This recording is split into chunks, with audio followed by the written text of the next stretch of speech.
मेरे प्यारे मित्रों, आप सभी को आरती अक्षरा का प्रेम प्रणाम। साथियों, आप सभी का यात्रा क्षर से अक्षर में स्वागत है। आइए सुनते हैं उसका तीसरा भाग। मित्रों, हमारी चेतना की 7 अवस्थाएं होती हैं: जागरण, स्वप्न, सुषुप्ति, तुरीय चेतना, तुरीयातीत चेतना, भगवत चेतना, एकत्व की चेतना। प्रायः हम 3 चेतनाओं जागरण, स्वप्न और सुषुप्ति में ही आजीवन भ्रमण करते हुए विदा हो जाते हैं। परंतु यदि मानव देह पाकर हमने इन चेतनाओं के आगे के स्तर को नहीं जाना तो हमारा मानव जन्म लेना व्यर्थ चला जाता है। ध्यान वह माध्यम है जिसके अभ्यास से हम आगे की अवस्थाओं में प्रवेश पा सकते हैं। जिस प्रकार एक वृक्ष को उसकी जड़ संभाले हुए होती है परंतु वह दिखती नहीं है, ठीक उसी प्रकार हमें भी एक अव्यक्त, अविचल, शांत, अचल आधार संभाले हुए है। उसी को तो हम आत्मा कहते हैं। जन्म जन्मांतर से बाहर की ओर भागने के कारण हम अपने स्रोत अर्थात आत्मा से दूर होते चले गए।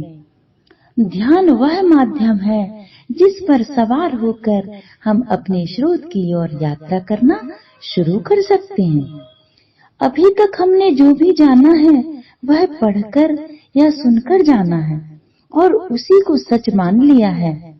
मित्रों, ऐसा ज्ञान उधार का ज्ञान है।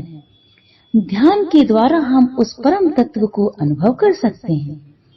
ध्यान के द्वारा हम अपने भीतर की अनंत संभावनाओं के क्षेत्र को जागृत कर सकते हैं और यह वह क्षेत्र होता है जहाँ विश्व ब्रह्मांड का सृजन करने वाली शक्तियाँ जागृत हैं, जिसके लिए श्री कृष्ण ने कुरुक्षेत्र की रणभूमि में अर्जुन को परम उपदेश दिया था कि हे अर्जुन, योगस्थः कुरु कर्माणि, अर्थात योग में स्थित होकर कर्म करो, अर्थात स्व में स्थित होकर आत्मवान होकर कर्म करो, तुरीय अवस्था में स्थित होकर कर्म करो और फिर कर्म करने वाले कर्ता तुम ना होगे, तुम्हारे सारे कर्मों का उत्तरदायी मैं होऊंगा।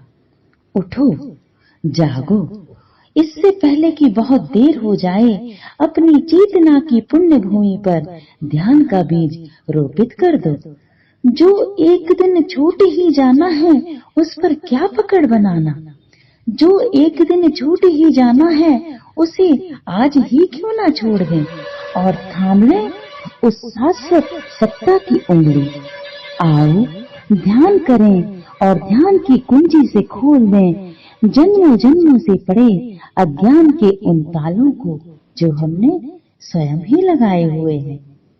जब चाबी हमारे ही पास है तो फिर देर क्यों करें।